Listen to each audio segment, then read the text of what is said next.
নিয়ে যেন আমরা বসবাস করতে পারি তাকে সামনে রেখে আপনারা আপনাদের দাবি দাবা তৈরি করুন এবং আগরতলা শহরের পরিক্রমার যে কর্মসূচি আমাদের রয়েছে সেই কর্মসূচি আমরা এখন শুরু করব। সবাইকে ধন্যবাদ জানিয়ে এবং সংগ্রামী অভিনন্দন আবারও জানিয়ে আমার ভারতবর্ষের যিনি স্বরাষ্ট্রমন্ত্রী অমিত শাহজি আমাদের বলেছে, আজকে প্রায় 1 মাস পেরিয়ে গেছে, দিল্লি সরকারের বা কেন্দ্রীয় সরকার থেকে আমাদের কাছে কোনো আমন্ত্রণ আসেনি। তাই আমাদের কেন্দ্রীয় সরকারকে স্মরণ করিয়ে দেওয়ার জন্য আমরা আজকে প্রতীকী আন্দোলন শুরু করেছি। এই কথা ভাববার কোনো সুযোগ নেই যে আজকে এখানে অনেকে প্রশ্ন তুলতে পারেন, অনিমেষ বাবুরা, রবীন্দ্র বাবুদের যা লোক সংখ্যা হয়েছে তার চাইতে বেশি ত্রিপুরার পুলিশ, সিআরপিএফ, প্যারামিলিটারি ফোর্সের সংখ্যা বেশি।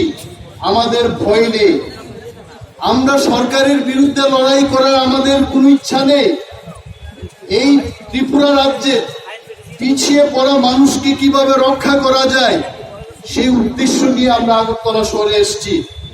আমাদের আন্দোলন এখানকার সমস্ত অংশের মানুষকে রক্ষা করার আন্দোলন। বাংলাদেশ থেকে, পাকিস্তান থেকে, আফগানিস্তান থেকে লোক এনে এখানে সিটিজেনশিপ কার্ড দেবে, আর কাকে দেবে কাকে দেওয়া হবে না সেটা আমাদের বিবেচ্য নয়। আমরা ভারত সরকারকে বলেছি আমাদের পার্শ্ববর্তী রাষ্ট্র বাংলাদেশের থেকে লোক আনার যদি আপনাদের কোনো সিদ্ধান্ত থেকেই থাকে আপনারা আনতে পারেন, আমাদের কোনো আপত্তি নেই।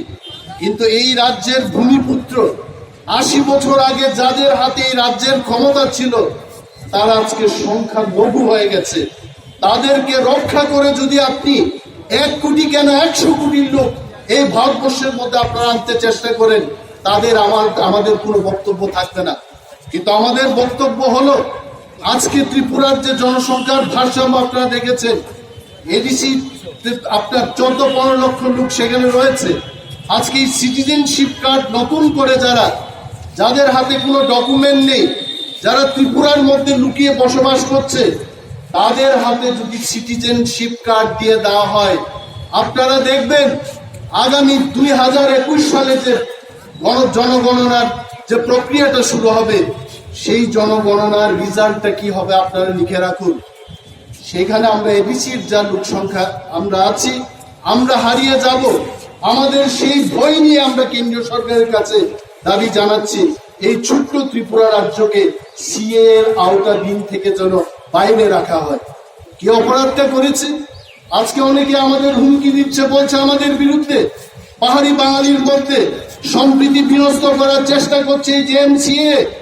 তাদেরকে আমরা বলবো এই ত্রিপুরাতে তিপ্রাসারা কখনো আন্দোলন করেনি, তিপ্রাসাদেরকে কখনো তিপ্রাসা বলতে আপনারা শুনেননি। 60-এর দশকে 50-এর দশকে যখন বাংলাদেশ থেকে ত্রিপুরা রাজ্যের লোক প্রবেশ করছিল তখন আমাদের কোনো বক্তব্য ছিল না। আজকে কেন তিপ্রাসারা নিজেরা পথে নেমে আগরতলা শহরে আন্দোলন করতে হচ্ছে বাঁচার তাগিদে? অমিত শাহজিকে যেদিন আমরা দিল্লিতে পেয়েছি, আমি অনিমেষ দেববর্মা, আমি সেদিন বলেছি অমিত শাহর কাছে বাঙালিদের প্রতি, হিন্দু বাঙালিদের প্রতি আমাদের সমবেদনা রয়েছে। যারা নির্যাতিত সেই পারে তাদের ব্যবস্থাপনা গ্রহণে কেন্দ্রীয় সরকারকে আমরা সহায়তা করব। তাদের জন্য নতুন রাজ্য করে দিন। বাংলাদেশে যারা নির্যাতিত বাঙালিরা আছেন ভারতবর্ষে যদি তাদের আনুন। মধ্যপ্রদেশের বাস্তর, চম্বল, আন্দামান দ্বীপপুঞ্জে বহু জমি খালি আছে, সেখানে নিয়ে যান। আলাদা করে বাঙালিদের জন্য প্রয়োজনে বাঙালিস্তান তৈরি করে দিন, আমাদের কোনো আপত্তি নেই। কিন্তু এই তিপ্রাসাদের ধ্বংস করে একটা বিল ত্রিপুরা রাজ্যে আপনি চালু করবেন, বাস্তবায়ন করবেন, সেই বিলের প্রতিবাদ আমাদের করতেই হচ্ছে। এই বিলের প্রতিবাদ মানেই নয় যে আমরা কোনো একটা জনগোষ্ঠীর বিরুদ্ধে প্রতিবাদ করছি। মমতা ব্যানার্জি নিজেই বাঙালি, উনি কেন সিএ বিলের প্রতিবাদ করছেন? যারা মনে করছেন চিত্ত দেববর্মারা, অনিমেষ দেববর্মারা সিএ বিলের প্রতিবাদ করে বাঙালিদের বিরুদ্ধে প্রতিবাদ করছে, আপনারা ভুল ভাবছেন। আমরা আপনাদের বিরুদ্ধে নয়, এই ত্রিপুরাকে রক্ষা করার জন্য আগামী প্রজন্মের যারা এখানকার আদি বাঙালি আদিবাসী পিপড়াসারা যারা আছেন, বাঙালিরা যারা আদি থেকে আছেন, তাদের আগামী প্রজন্মকে আপনি